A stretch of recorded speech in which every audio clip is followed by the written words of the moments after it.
Welcome back, everybody. Thanks for joining us This Week in America online, thisweekinamerica.us.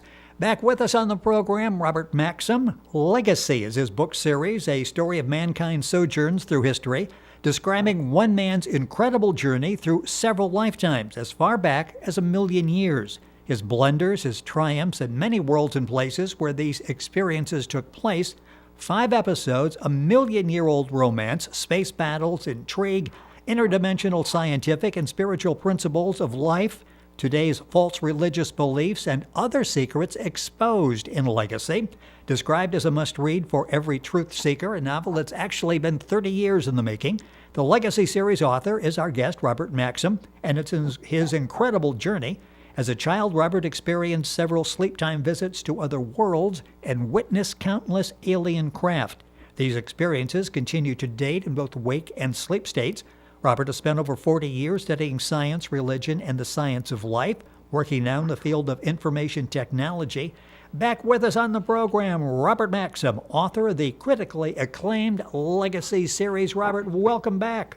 Thank you for having me on board. It is such a pleasure to have you back for another program where we're going to try to make a dent in the questions that the listeners and the viewers send in. I'll explain as we get through the process how you can send yours in, and we're going to get through as many as we can during the course of the program today. Are you buckled up and ready? Well said. I've looked at these. There's some good ones in here, and I'm looking forward to your answers. Let's start with this one, which is interesting, and we've talked in past programs about religion and misinterpretation. First question, good one. Do you feel there is a role for preachers? Well, being a preacher myself, my role, I'll describe my role, is basically to walk first and talk last.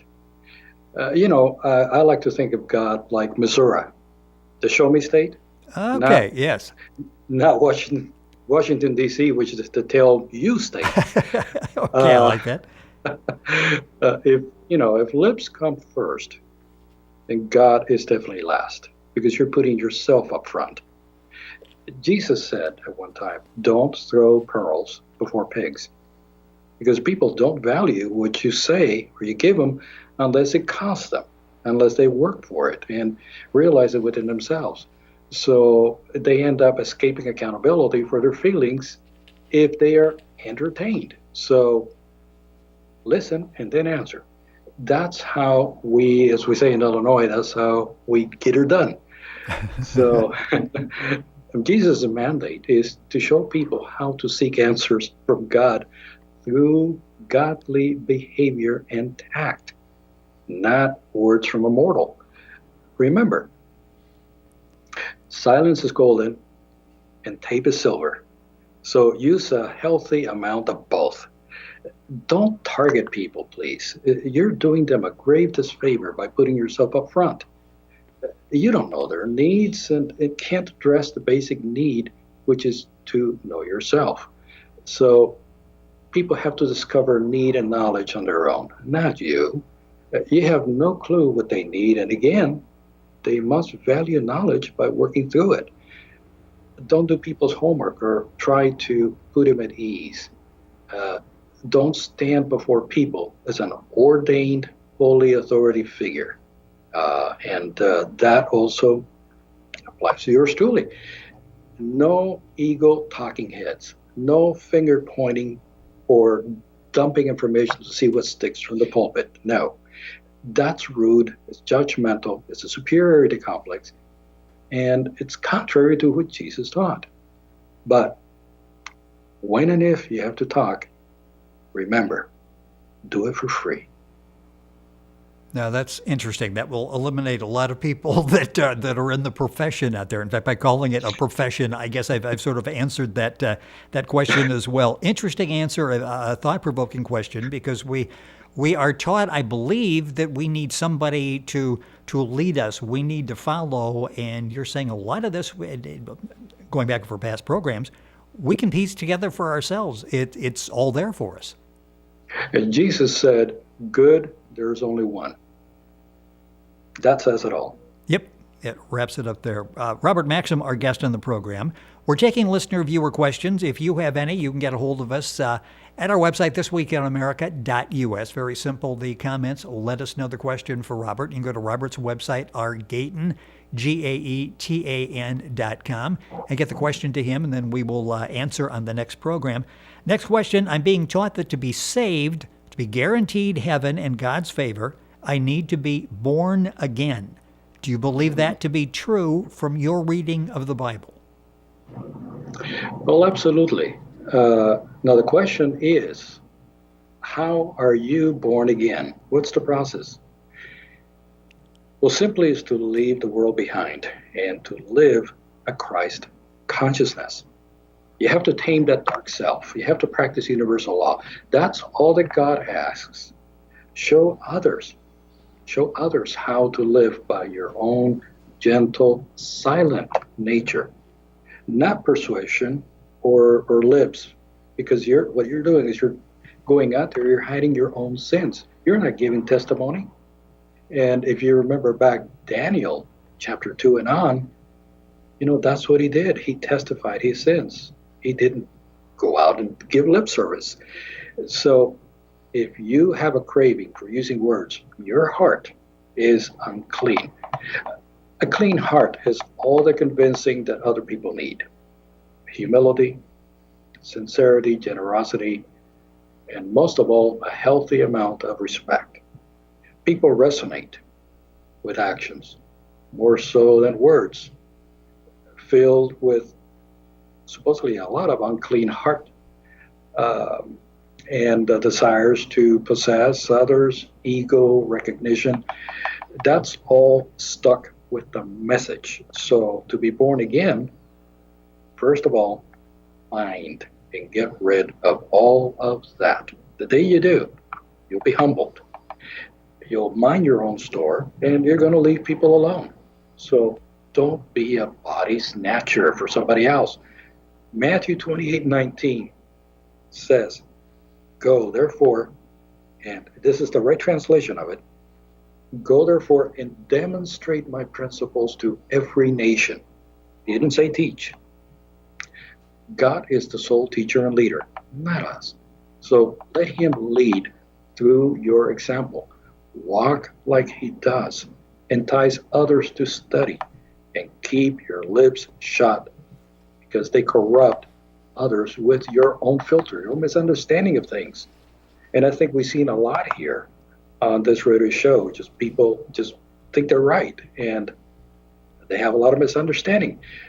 But now, if you have to say something, only say that if you want salvation, seek for yourself the kingdom within. Make people responsible. Have them work for wisdom so it is valued and upheld. That's what I would call true living and true faith. You said something there, well, a lot of you said there is interesting, but I go back to, and we've talked about so often, just one word misinterpreted, mistranslated makes the world of difference. Talking about demonstrating, which is one thing, teaching, which is entirely different, and just by mistranslating that one word, it totally changes what the thought is. Yeah, just look how politics mistranslates words today. Yes. Yes. It sends people going like that. Well, yeah, because words apparently have no definition. The definitions are fluid, it seems like, in the political arena today. A sort of a follow-up question on that from a different viewer, do you need to be born again to improve your status when reincarnated? Really glad the listener said that. This being born thing, that phrase, it totally escaped my notice, and the listener just reminded me. So thank you. Would you believe, and I'll read it in Greek, and now anothen. And now anothen means heavenly regeneration, or come forth again from God's heaven. Now, does that mean born again, or does it mean revival? It's mistranslated, isn't it? Yes. So, and genau anothen, heavenly regeneration. It doesn't mean born again. Regeneration, remember, regeneration is the word palingenesia, or reincarnation. So born again really means taming your lower self after spending time in heaven through reincarnation. And you'll come back until you succeed. So all of this controversy that, some people say born again means to come out of your mom's womb. And actually, Jesus was asked that question, and he said, yeah, you definitely have to be born again. Now, the reason he didn't say yes is because the word itself is extremely clear what it means. Born again, reincarnated again. The more you shed the self, the more enlightened your life will be. That is pivotal. And again, listener, please, thank you for reminding me of that. So yes, to come back, to be born again until you succeed. And that is precisely, without question, what Jesus meant. Yet another example of Jesus teaching reincarnation in the past. You can ask a question as well of Robert by going to our website, thisweekinamerica.us, comments, and just put your question in there, say it's for Robert, and I will get it to him, and we'll have it in an upcoming program. Or go to Robert's website, argaetan, GAETAN.com, and we will go from there and get it up on the air. New question. It's my understanding from the Bible study that God wants us to prosper so we can finance the gospel and establish his covenant. I interpret that to mean prosperity is good and we are to help spread his word and convert. Am I misinterpreting? And we've talked about this a lot in the past. The tone of this was sort of like they're really asking some serious questions. So I wanted to pass that along to you. Is he misinterpreting or she misinterpreting? It's not the listener's fault. As we said before, how one word can cause a world of difference. But let's take this again from the top. Paul invented prosperity. And here's why. Paul was a businessman. And that thing of prosperity was solely his idea. Now, notice, today, we call it multi-level marketing. Ah, yes. Now, that sounds awful, but that's exactly what it is. It's awful. Jesus abhorred it because it leads to abuse, it leads to division and power. Did Paul then counter Jesus? Yup. Let's look at these few Pew statistics, and I think this will explain why Jesus was against it. Did you know that 99% of all converts, 99%, they come from other Christian beliefs? Now, 64% of non-believers are in China, where religion is stifled. We're talking about that 1%. That 64% of that 1%, they're in China. The other 36% are non-Christian faiths. Now, when you think about that, we're talking about prosperity here, money. What is your money doing then? What are you paying for? What covenant are we talking about? Sad to say, snatching people that are already on the way from other Christian churches to inflate yours, that is precisely what's going on. Who benefits in all that body swapping? Definitely not the covenant, but the church leadership. And I have a surprise for you. It's all about the money. And here it goes. According to Giving USA, this will come as a shock.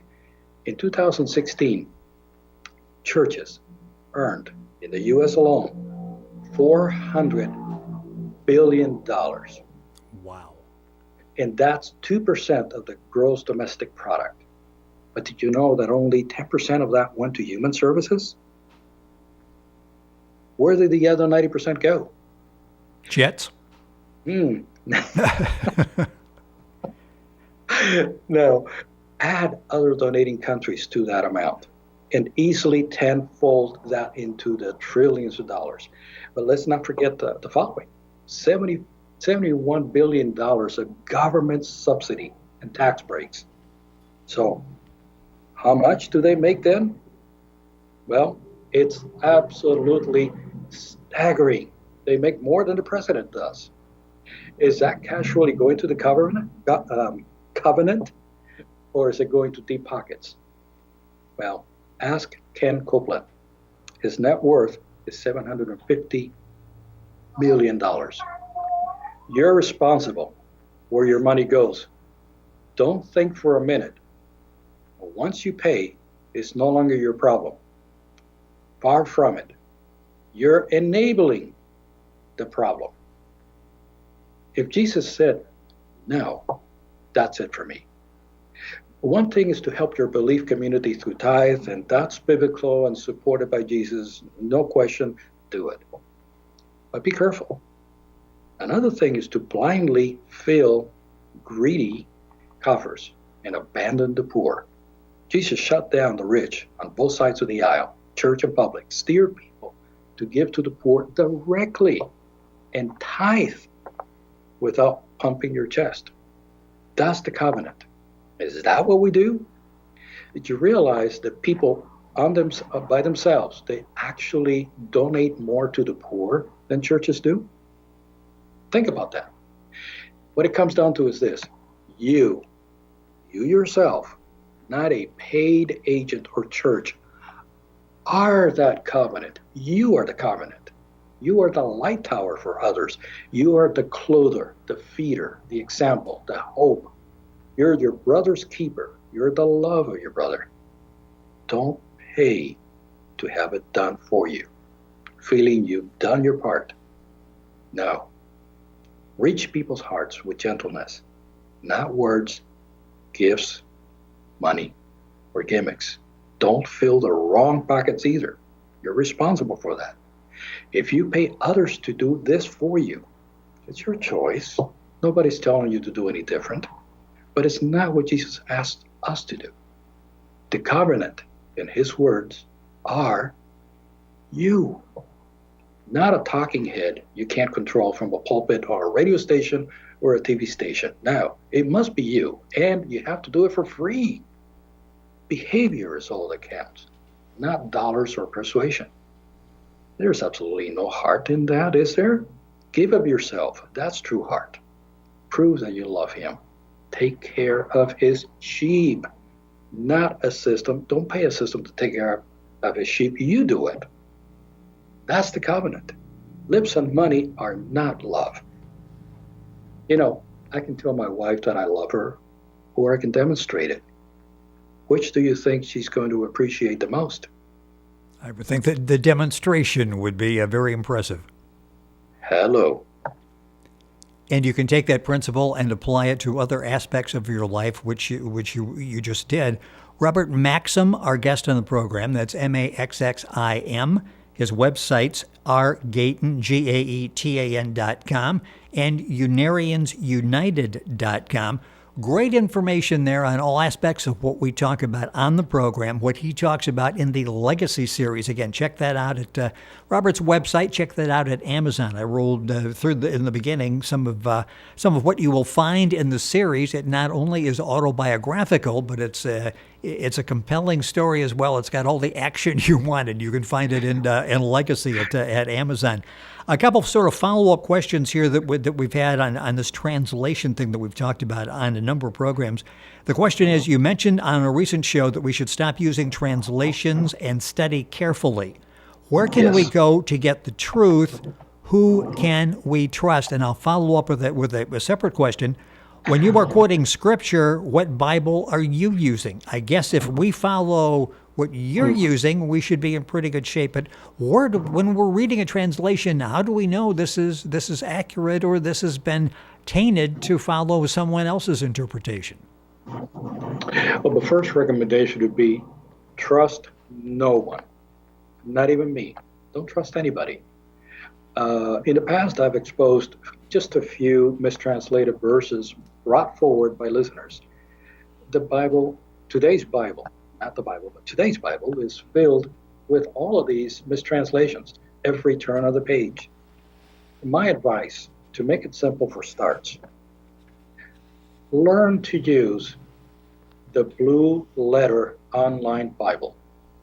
Use the tools button next to each verse and then click on the Strong's links for each word. Also, please read the entire chapter for content. Don't just get hung up on a single verse because that can be dangerous. Sometimes the choice of word, the translation word that goes with a specific verse depends on the rest of the chapter. You have a choice of words. A specific word might mean this or this or this, kind of like a thesaurus. Yes. So the Blue Line Bible will give you a thesaurus of these words. Well, you can't just pick the one you want. It has to go with the chapter. So beware of those that want to further twist things around because it sounds better. You have to be very careful with that. So let me give you an example. How about eye for an eye, tooth for a tooth? What do you think that means? Boy, we've been taught that for years, haven't we? Mm-hmm. Does that mean revenge? What do you think it says? You deal it out to me, baby, I'm going to deal it back to you. Guess what? Don't be shocked if I say absolutely not. You know what it means? No. It's all explained by the verses that come before it. What it means is don't mess with a pregnant woman's womb. You're kidding. No. Oh, what do you think it meant? Well, I rest my case. You see, this is where you have to read now the whole chapter. That's fascinating because that's totally different than I'm sure 99.9% of people would say if you stop them on the street and ask them that question, they would say, yeah, revenge. If you do something to me, and well, I've got the green light to return the favor. Well, let me give you another one. Remember the 30 pieces of silver? Yep. That Judah was given? Okay, let's cover this a little bit. You'll find a meaning of 30 shekels of silver, which was Judah's prize, in Exodus 21, verse 32 nearby. What it basically means is that if a bull pushes a maidservant or a servant, they will pay 30 shekels to the owner and stone to death that bull. Now, that kind of explains what Judas's excuse was for condemning Jesus. Further evidence of that is also found in Zechariah 11:13 and Matthew 27:9. So again, not only do you have to read the verses around the specific verse or the entire chapter, sometimes you have to go back to other references to be able to tell these things apart. So everybody has always wondered, how did Judah ever get Jesus condemned? Well, there you have it. It comes from Exodus 21:32 and Zechariah 11:13.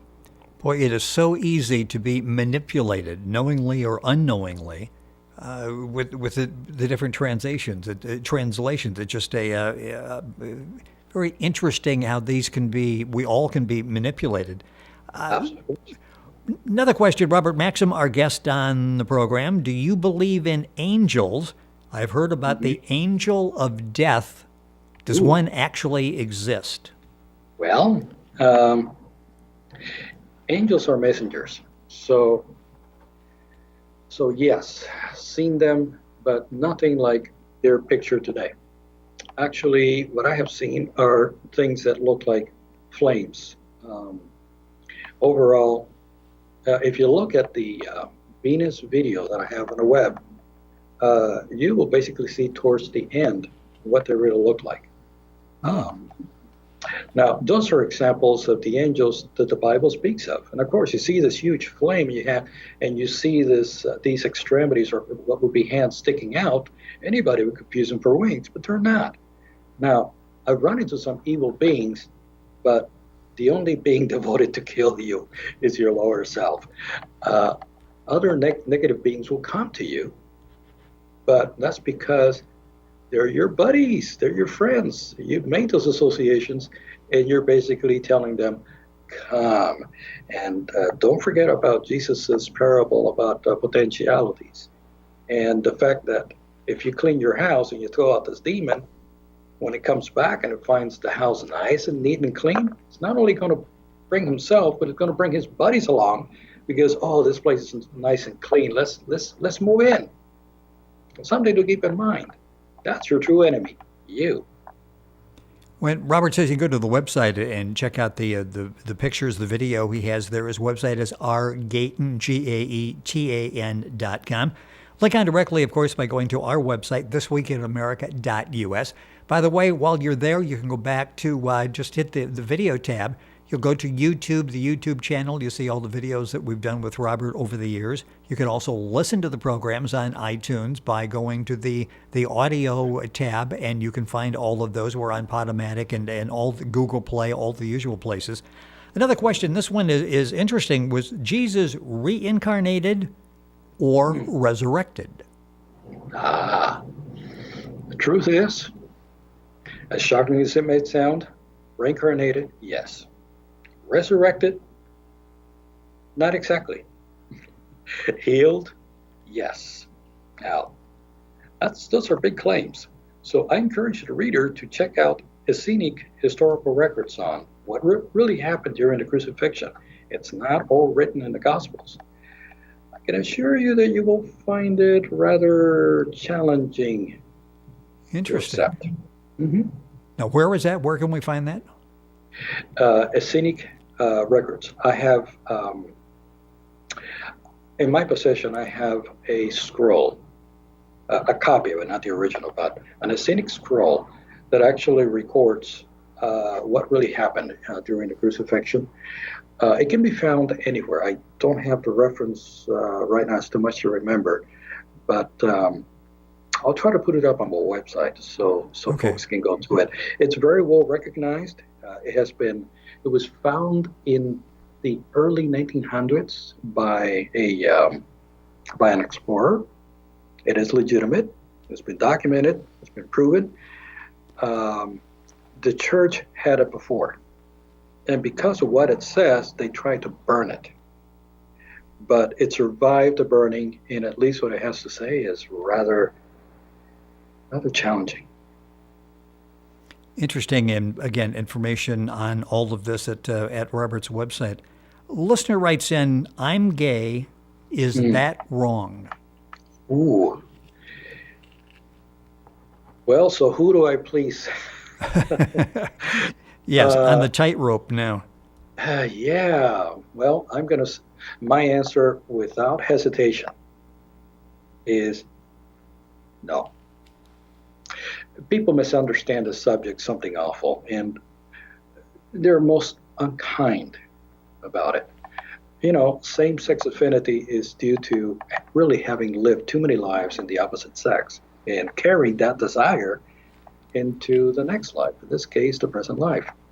That's really all it is. Sad thing is that these individuals are treated with great disrespect, and that's just wrong. We're brothers and sisters born into different sexes to experience both sides of biology, not for pleasure, but for balance. We must learn to respect anyone that is in the process of adapting. Sex is a talent, like art. It's a thing of beauty and respect. The body is a uniform. It's a gift from God to be respected. It's not to be used for desire, for pride, for riches, or for ego. And I know all about Romans chapter 1:26, in case the listeners feel a bit uneasy with what I just said. But overall, Romans, I've proven before that it violates Jesus' mandates big time. This was Paul going out on his own and putting a lot of his own Jewish beliefs in there. So let's prove that. Let's consider the case of Mary Magdalene. How did Jesus treat her? Did he join the stoners? So love everyone likewise, regardless of sexual orientation. None of us are perfect people. None of us are. What entitles us to cast that first stone? And that's what Jesus tried to teach us. So please, love and don't hurt. Don't segregate. Don't name call people or judge others for their choices. Didn't Jesus say not to call others raka, which means stupid? So please leave people alone. Focus on your own problems. People are evolving, they're adapting, they're making changes, they're going through experiences that are necessary for their evolution. Don't interrupt that. And respect these people. They need your respect. Robert Maxxim with us on This Week in America. We are taking listener questions. This one came in from a program we did a while back where you were talking about your son's dreams and visions. The listener says, you talked about encouraging your son's dreams and visions. How do you suggest we do that, especially since many are probably nothing more than childhood dreams? Can you tell the difference by listening to their stories? How you train kids is how they will respond. I treated my kids like adults all along and never made them feel incompetent and much less dependent on me. So that curtails their ability to make up stories. That's very important. Okay. So if you try to treat a child as incompetent or inferior, that's your ego. Now, my first son, when he was 10 months old, he saw a picture of planets on a book in space. He immediately made woo sounds, like engine sounds. And then he pointed to the sky. Now, the other kids were also technically inclined. I fostered everything they could possibly be at their age and tried to keep the world's restrictions away from them so they could analyze things clearly and not make up stories. I never said to them, it's a dream. Instead, I asked them to analyze, and I helped objectify their dreams and visions and help them interpret on their own, knowing that it came from somewhere in the deep recesses of their memories. Again, respect and don't judge, even kids. So because a child is a child, we have a tendency probably to discount what they're saying.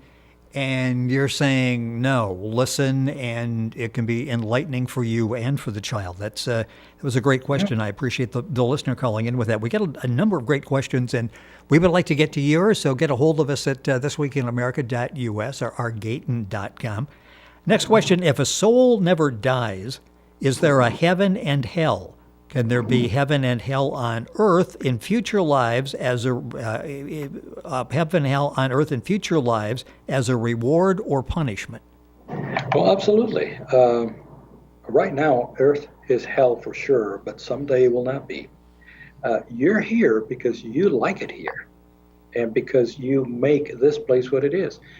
This is what you know and are accustomed to. So you invite your own mundanity by your own past experiences. When you learn and choose somewhere else to do, to be, and to express, you will go there. But best yet, you can help make a future heaven on this planet by the way that you begin to objectify and behave today. So if you're a part of this mess, which we all are, else we wouldn't be here, take the time to humble down, humble pie, and try to make a better world for you inside. Heaven and hell attract you by your interests, and hell you make of your own twisted, false desires. Robert Maxxim is our guest on This Week in America. We're talking about the Legacy series, talking about so many things related to Robert's experiences. Information at his website, rgaten, gaetan.com. Also, unariansunited.com. Along the same thing that we just discussed on that past question, what determines our afterlife destination? Do you believe it is heaven or hell or a new life here on earth? Well, I'll refer to my previous answer, but your Earth destination is set by self corrective actions that are pending your recognition, things that you haven't taken care of. You're going to come back as many times as necessary until you clean up your selfish act and are compatible with higher societies. Um, imagine this. Imagine that you have never taken science ever in your life, and you're invited to Harvard to give a speech on quantum gravity in front of the brightest scientific minds in the world. How would you feel? That's the equivalent of us right now going to a more advanced world. How are we ever going to associate with them? We're going to be a speed bump to them. We're going to be kind of like a rotten apple in the basket. So we do have a future, people. But before you get to your future, you have work to do. And that work starts with your understanding of life and what you have in here. It's very important. Number one. Next question for Robert. What other lives are you living now, and are you aware of them in this life? I'm not consciously aware, other than other levels of consciousness within my own soul that include my higher self. If we want to throw in my biome, or my what I call my one, I do feel that consciousness all the time. It is a part of me, separate from me, and I do experience that. But any other part of myself in the physical, I'm not aware of at this time. Interesting, because we've talked about that before, and someone obviously had a question to try to determine for themselves what they're dealing with. New question: how long does it take to fully understand our past lives? From your radio comments, it seems like a long process. Yep. Yep. The answer would be, how much time do you need? It's all up to you. It's all up to each of us, really. The more stubborn we are to change, the more we hide our feelings and insist that we were always nice people and the victims of others in past lives, and reject sincerity, the longer it's going to take, and the more cycles we're going to have to repeat. First of all, want nothing from no one. Don't be ashamed of being what you have been or what you feel in front of others. Be honest about your feelings. That's what I call a shortcut. The more sincere you are to really recognize and not escape what you feel, the faster that you're going to make progress. So it basically is in our hands. If we're waiting for some divine influence, we're kidding ourselves. It's in our hands. It's in our hands, and just like I said, you're going to be in front of all these bright minds. How are you going to deal with it? And I was talking to my wife the other day about transformation. It's like, wait a minute. Why wait until the last minute to transform you when you could be transformed now and help transform others? And besides, how can God interfere in your life and transform your mind? That's not what the prophecy says. Again, it's another mistranslation and another invention of Paul. When you read it, the transformation is not made by God, it's made by you. So it goes back to the same thing. You have to transform yourself, and you cannot live somewhere that you do not like or do not understand. And it cannot be done for you, because that's against the infinite law. That is the gravest mistake that has ever been pulled out of the Bible. It is just absolutely awful, and people ought to drop it and study it very carefully. Robert Gayton, our guest on the program. Robert Maxxim, our guest on the program. The website is rgayton, GAETAN.com. About 5 minutes left in the program. I have no idea where the time goes. We'll get a couple more questions in here, and we will encourage you to submit questions for our next outing. We've talked about angels. Is there a devil or Satan figure, an evil force trying to drive us to do wrong? Oh, there are. That is, are. And it starts with me, you. We made our own Satan, so it's inside. It's not outside. Just as your neighbor can negatively affect your state of mind, so do you that of others. Is that not a devil? Look at what a devil really is. Look at what Satan really is. It's an influencer. It's a deceiver. So isn't that what we are? So why are we looking for evil outside of ourselves?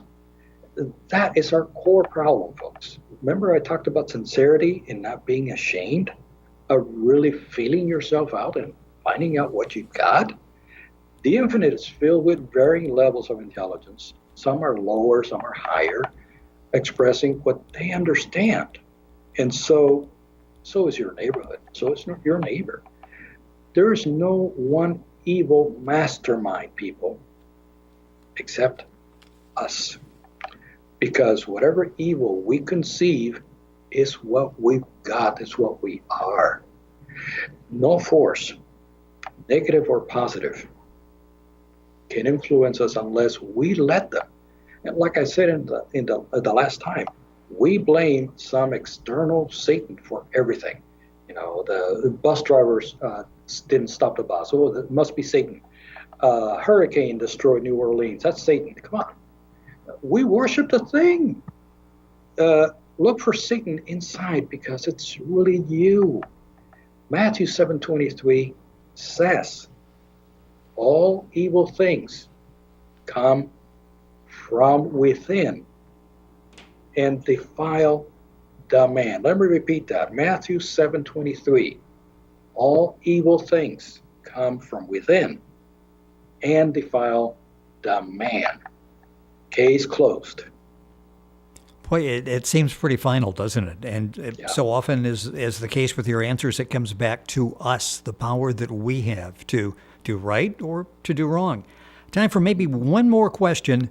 Caught you on the radio broadcast, you mentioned no one comes back as Hitler or Attila the Hun.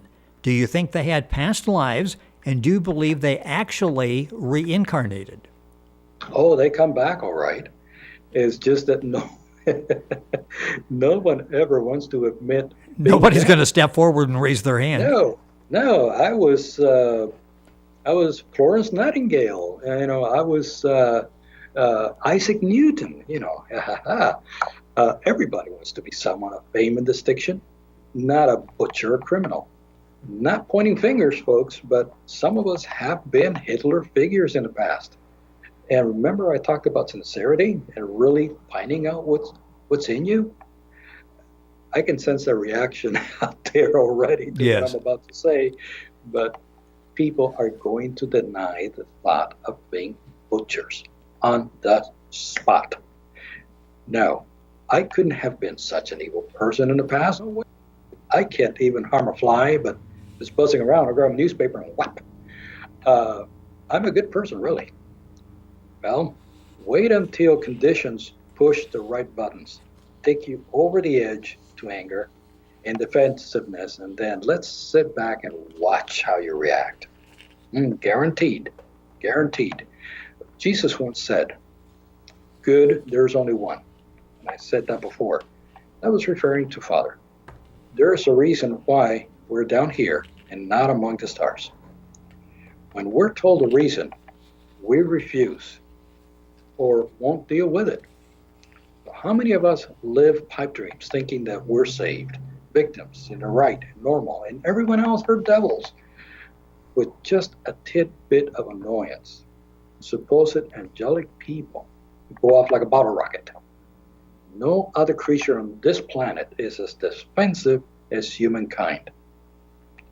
You want to know more proof of that? Yes. That's just I'm just soaking in what you're saying there because it is so powerful, and I hope that that answers the listener's question. And again, we will be happy to take your questions, and you can get a hold of us by going to our website, thisweekinamerica.us, or Robert's website, gaetan.com. And you can submit your questions, and we'll tackle them on an upcoming program. Also, the website that you can go to is unariansunited.com for some great information there as well. And do check out the Legacy series available at Amazon. You'll find out information at Robert's website as well. Robert, boy, that was heavy duty today. We got through a lot of really good questions, and I thank the listeners for some really inspired questions and inspired answers on your part. So thank you so much for being with us once again on the program. My pleasure. Let's do it again. We will definitely do it again, and we want your questions. You can do that by getting a hold of us at thisweekinamerica.us or robert@rgaetan.com. You're listening to This Week in America. Once again, our website, thisweekinamerica.us.